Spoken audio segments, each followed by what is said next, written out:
بسم اللہ الرحمن الرحیم۔ رسول اللہ صلی اللہ علیہ وآلہ وسلم نے ارشاد فرمایا، بندہ اپنے رب کے سب سے زیادہ قریب اس حالت میں ہوتا ہے جب وہ سجدے میں ہوتا ہے، لہٰذا اس میں کثرت سے دعا کرو۔ رسول اللہ صلی اللہ علیہ وآلہ وسلم نے ارشاد فرمایا، کوئی دن ایسا نہیں جاتا کہ جب بندے صبح کو اٹھتے ہیں تو دو فرشتے آسمان سے نہ اترتے ہوں۔ ایک فرشتہ تو یہ کہتا ہے کہ اے اللہ خرچ کرنے والے کو اس کا بدلہ دے، اور دوسرا کہتا ہے کہ اے اللہ ممسک اور بخیل کے مال کو تلف کر دے۔ رسول اللہ صلی اللہ علیہ وآلہ وسلم نے ارشاد فرمایا، عورت اپنے شوہر کے گھر اور اس کی اولاد کی نگہبان ہے، اس سے ان کے متعلق پوچھا جائے گا۔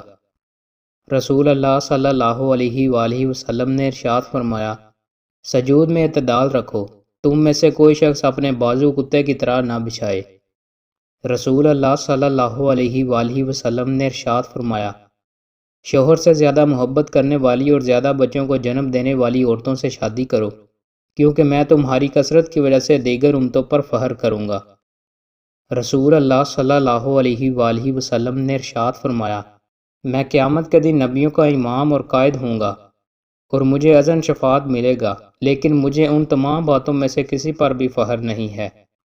رسول اللہ صلی اللہ علیہ وآلہ وسلم نے ارشاد فرمایا، قرآن میں 30 آیات والی ایک سورت ہے، وہ اپنے پڑھنے والے آدمی کی سفارش کرے گی حتیٰ کہ اس کی مغفرت کر دی جائے گی۔